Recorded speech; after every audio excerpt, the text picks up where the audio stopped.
Hello guys, this is Ayush Mishra and welcome back to another video of our YouTube channel Learning with Ayush Mishra। हमारे last video में मैंने आपको budget के बारे में बताया था, यानी कि बजट की डेफिनेशन क्या है, उसका पर्पस क्या है और उसके एडवांटेजेस क्या हैं। और उससे पहले मैंने आपको बताया था कि क्यों आपको अपने पर्सनल फाइनेंस को मैनेज करने के लिए सभी फैक्ट्स को नोट डाउन करना ज़्यादा ज़रूरी है। और इस वीडियो के थ्रू मैं आगे बढ़ते हुए पर्सनल फाइनेंस के सीरीज में थर्ड वीडियो बना रहा हूं, जिसके अंदर मैं आपको सेकंड वीडियो के कंटिन्यूएशन में ये बताऊंगा कि एक अच्छा बजट बनाने के लिए आपको क्या पॉइंट्स नोट डाउन करने ज़रूरी हैं या फिर क्या पॉइंट्स आपको कंसिडर करना ज़रूरी है जब आप एक अच्छा बजट बनाना चाहते हैं। तो वीडियो को स्टार्ट करने से पहले अगर आपने अभी तक हमारे चैनल को सब्सक्राइब नहीं किया है तो चैनल को जल्दी से जल्दी सब्सक्राइब कर दीजिए और साथ में बेल आइकन दबा दीजिएगा, ताकि जब भी मैं नए वीडियोस पोस्ट करूं और कुछ भी इंपॉर्टेंट इन्फॉर्मेशन आपसे शेयर करूं तो आपको सबसे पहले उस वीडियो की नोटिफिकेशन मिल जाए और आपसे कोई भी लर्निंग छूट ना पाए। तो चलिए ज़्यादा समय न गुजारते हुए आज का ये वीडियो शुरू करते हैं। कोई भी बजट बनाने से पहले आपको बेसिकली 6 मेन पॉइंट्स कंसिडर करना ज़रूरी है, ताकि आप एक अच्छा बजट बना सके और आप लॉन्ग टर्म तक उस बजट के साथ स्टिक कर सके। क्योंकि अगर आप इन 6 पॉइंट्स को ध्यान में नहीं रखते हैं तो हो सकता है आप अपने बजट को बहुत ही ज़्यादा रिजिड बना दें और आप उससे थक हार के उसे फॉलो करना छोड़ दें।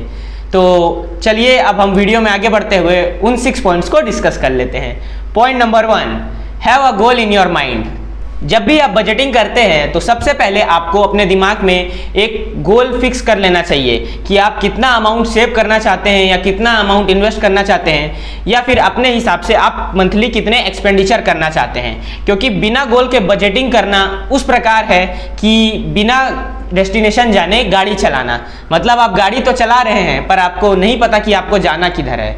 वैसे ही जब आप बजट फॉलो कर रहे हैं लेकिन आपके पास एक डेफिनेट गोल नहीं है तो आपका रास्ता बहुत ही ज़्यादा मुश्किल हो जाता है। और वहीं पे अगर आपको पता है कि आपका गोल है एक एक्स अमाउंट ऑफ सेविंग करना या फिर एक वाई अमाउंट ऑफ इन्वेस्टमेंट करना, तो आपके लिए चीज़ें बहुत ही ज़्यादा आसान हो जाती है।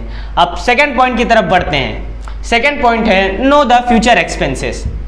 अब ये पॉइंट सोचने में ऑड लग रहा होगा और आप में से बहुत सारे लोग इस चीज़ के बारे में समझ नहीं पाएंगे कि हम अपने फ्यूचर में होने वाले एक्सपेंसेस को कैसे समझ सकते हैं। तो इस पॉइंट के कहने का मतलब है कि जब आप एक बजट क्रिएट करते हैं तो आपको कुछ प्रोविजंस रखने पड़ते हैं और भी ऐसी चीज़ों के लिए जो आपको फ्यूचर में एक्सपेंस हो सकती हैं। यानी कि आपको हमेशा अपने बजट का एक हिस्सा आगे आने वाले एक्सपेंसेस के लिए रिजर्व करके रखना चाहिए, ताकि फ्यूचर में आपका कोई भी एक्सपेंसेस बढ़े तो आपको बार बार अपने बजट में चेंजेस ना लाने पड़े।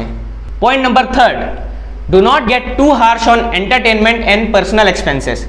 इस पॉइंट के कहने का मतलब है आपको अपने पर्सनल एक्सपेंसेस पे, यानी अपने फूडिंग पे, अपने एंटरटेनमेंट पे, अपने मूवीज़ वगैरह पे, थिएटर्स के शोज़ पे और अपने पर्सनल एक्सपेंसेस पे ज़्यादा हार्श नहीं होना चाहिए। अब बहुत से लोग ये गलती करते हैं कि जब वो एक बजट बनाते हैं तो उनको सिर्फ एक ही जगह ऐसी मिलती है जहाँ से वो पैसे बचा सकते हैं और बजट के थ्रू सेविंग्स कर सकते हैं। वो है अपने पर्सनल एक्सपेंसेस या एंटरटेनमेंट एक्सपेंसेस को कम करना।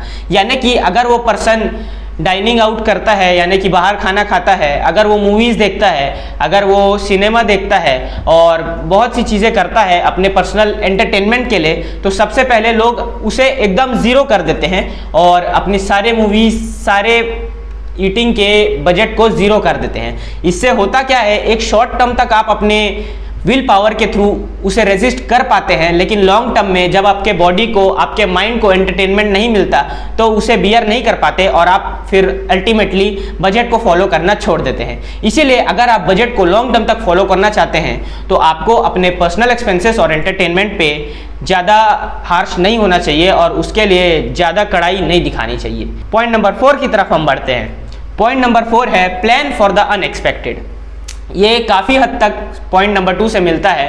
प्लान फॉर द अनएक्सपेक्टेड का मतलब है आपको किसी भी अनएक्सपेक्टेड इवेंट्स के लिए प्लान करना चाहिए, जो कि इमरजेंसी फंड से भी मिलता हुआ है। जैसे कि मैंने आपको पहले के वीडियोस में भी बताया हुआ है कि एक इमरजेंसी फंड एक ऐसा फंड होता है जो आपको इन फ्यूचर कोई भी मेडिकल या फिर फाइनेंशियल इमरजेंसी में से बाहर निकलने के लिए आपकी हेल्प कर सकता है। ठीक उसी प्रकार जब आप एक बजट बनाते हैं तो आपको अनएक्सपेक्टेड इवेंट्स के लिए तैयार होना चाहिए और उसके लिए अलग से प्रोविज़न कर लेना चाहिए अपने बजट के अंदर।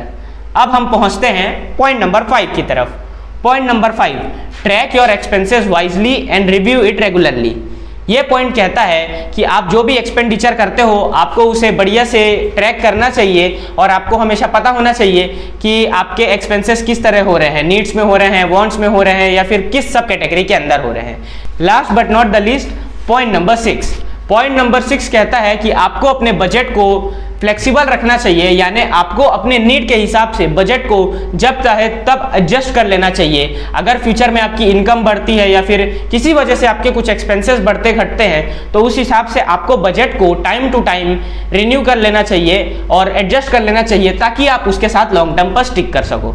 तो ये थे वो 6 पॉइंट्स जिन्हें आपको कंसिडर करने की जरूरत थी while making a budget. So guys, आज का हमारा ये वीडियो यहीं पर एंड होता है। अगर आपको हमारा वीडियो पसंद आया है तो वीडियो को लाइक जरूर कर दीजिएगा और जैसा कि मैं हर वीडियो में कहता हूं, अगर आपको वीडियो पसंद आया है तो इस वीडियो को दूसरे लोगों के साथ जरूर शेयर करिए ताकि उनकी भी नॉलेज बढ़ सके और साथ साथ में हमारे चैनल को सब्सक्राइब करके हमारे साथ जुड़े रहिए।